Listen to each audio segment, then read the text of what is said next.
All right, guys, I've been working on this Chevy G20 van. It's technically a GMC Bandura 2500, but same thing. And I just want to show you how I got the bench seats out of the back. It was quite a bit of work, but I hope this will save you some time and energy, and you can learn from my missteps and just help you decide how you're going to go about it. Also, I've been working on this project for a bit with doing little things to the van, trying to stay cheap. Budget build for sure. I also have a Chevy G30 van, and you can see all the videos for both of these in the playlist below. Thanks a lot. Here we go. All right, we've got this fold down bench in the back of this van we want to take out, put a bed in, so we need to get this unbolted. There are some cables because this one's electric, so we're gonna have to detach those.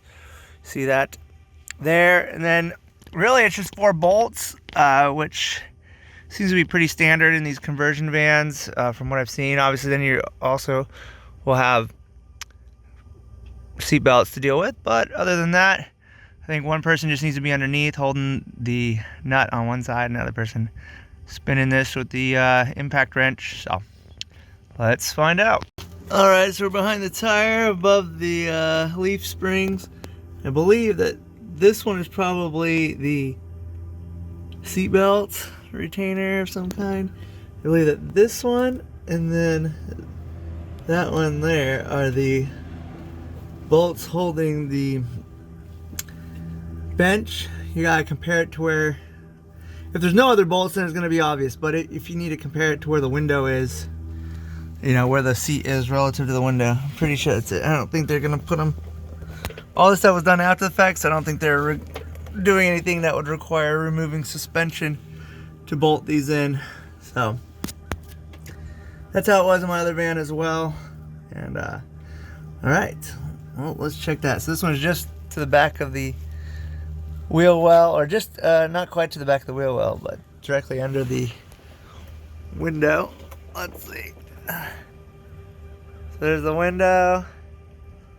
You go down and the bolt is there, right about there. So okay, I figured out what the larger bolt is for, and that is, it's a bar. There's a bar. My other van did not have anything like this. It's a bar that the seat belt buckles, or yeah, this end, are actually bolted into. So my other van, the seat belts were just seemed to be attached to the frame of the seat. But anyway, that's what the extra bolt is for. That means I was right. Those forward 2 bolts are in fact the ones we need to take out. They look pretty easy actually. Oddly small and simple and thin. Alright, we've got the impact wrench ready to go. I'm gonna do a little WD-40 underneath. Alright, we got the WD-40 going. This one's not too rusted, so it should come out without much problem. Just gotta get the right size. I'll take a bigger wrench. Yep. Alright, got the 5/8 on there. Dad's up top with the impact wrench. We're gonna give it a go. Alright, go for it.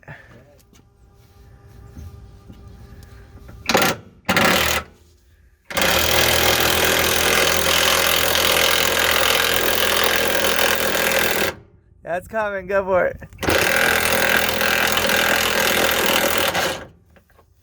Almost. A little more, like really close to the end already.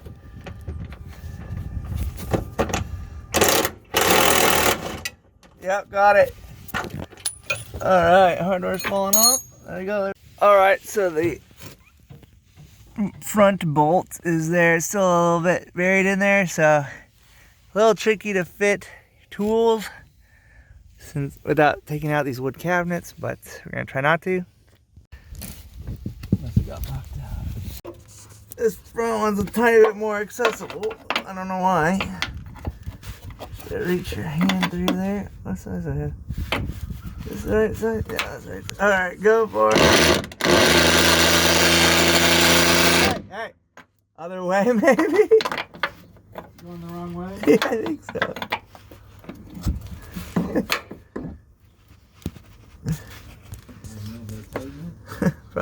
It's probably just spinning, but go for it.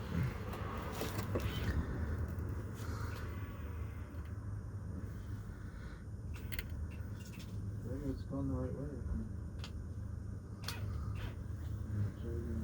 Alright.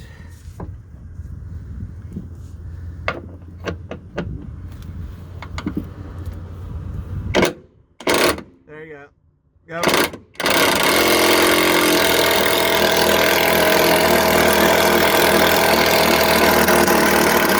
Wait. Yep.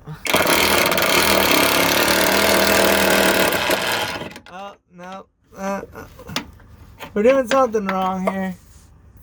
Hold on. Okay, so we're just going to take a moment to pause the video to say I only got 2 of these bolts out, which were the passenger side in the traditional way, you know, with the wrench and impact driver. The second one that I do not have a video for, we ended up needing to put the wrench up on the top side here, and I had the deep sockets on the impact driver underneath, and that was how we ended up being able to hold it. You only see the video of me trying with the wrench underneath, and we ended up flipping that. We put the wrench up here on the top, and the socket was underneath, and that got it loose. All right, so I finally got all these bolts cut out. I actually got 2 of them out the traditional way with, you know, impact wrench and whatnot. This side, on the right side, on the driver's side, oh my gosh, I had to get crazy. I tried everything. It took me basically all afternoon. I wish I had just cut the brackets. Like you see, it has brackets. I should have just cut those tabs and lifted it up. Would have been saved me like basically a day's work. So that was crazy. Man, I was like, oh, I'm gonna save this and sell it, you know, or whatever. Try and, yeah, basically, and keep the tabs. But you could have used other brackets or welded them back on, cut them clean, or weld some other tab on there.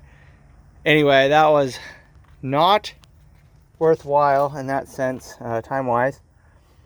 So, word to the wise. On my other van, these were not welded on. They looked very similar, but they're just loose bracket, or, you know, separate bracket that went over the leg there. So it just like went over the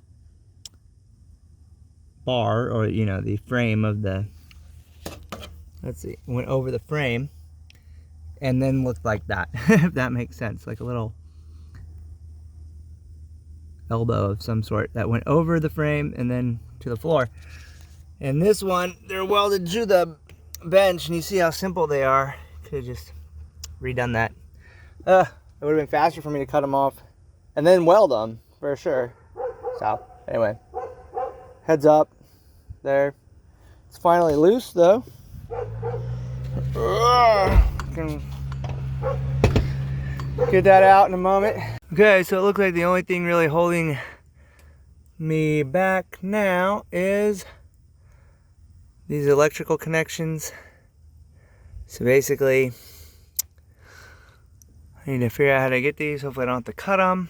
Not that that'd be that big of a deal, because it's just some kind of crimps. So then I can hit the zip tie, and that will be the last part of this, at least of moving this bench out of the way.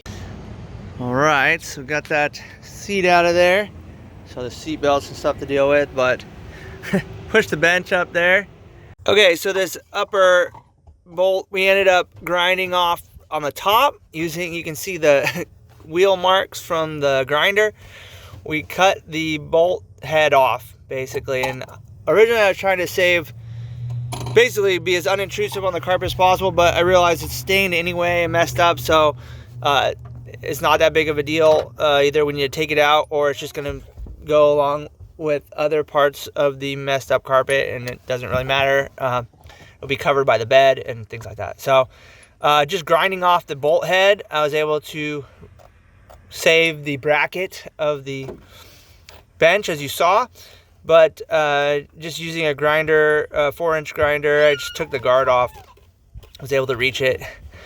This one underneath, which was the more forward of the driver's side bolt on the bracket of the seat, was much more difficult to reach with the grinder. I ended up with no guard, was able to grind off the bottom of the bolt there, and then basically it kind of, I don't know,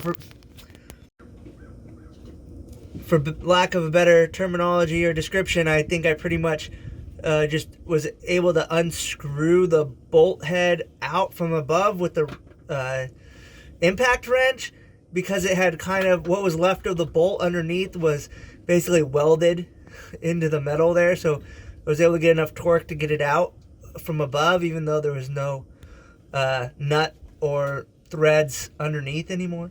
So just trying to describe that. I wasn't able to get it on video because I was doing it by myself. So anyway. All right, I think it's actually a pretty cool setup to have the seat facing like that. Because you know, a lot of times you have these doors open when you're hanging out, and you can just kind of face out. If it's here, facing this way, you're just looking through the front of the window of the van, which not a big problem, but when you're hanging out or you're somewhere with a good view, this is often the easiest way to enjoy it. So, had a buddy with this setup, and it was pretty cool.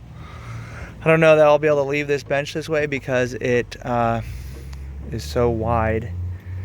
I want to have enough room for this bed frame here. And I think this takes up a couple inches more than I want it to, but it's another option. Another option, if you're gonna build a custom bed, I bought a bed frame. So if you're gonna build a custom bed, of course you can make it fit. This is actually wider than the setup I have in my other van. This would actually be more space front to back for the bed than I have in my G30. So different options. The nice thing with the high roof is that when you're sitting in this position, you have the full head height, and it's very, feels very open. Okay, well, I hope that gives you an idea of what you'll be up against when you're working on taking out one of these benches in a conversion van. It's quite a bit of work, so maybe this will save you some time, or at least show you which shortcuts you might want to take. Specifically, if you just want to grind off those bolt heads, that would probably be the fastest, especially if you don't care about the carpet or the brackets or tabs that are holding the bench in. Definitely might be the quickest way to get it out. So if you don't care about preserving any of that, you're just throwing this stuff out anyway. If it's, say it's rat infested or something, just something that's gonna be tossed, then there you go. All right. Thanks for watching, and I hope that helped.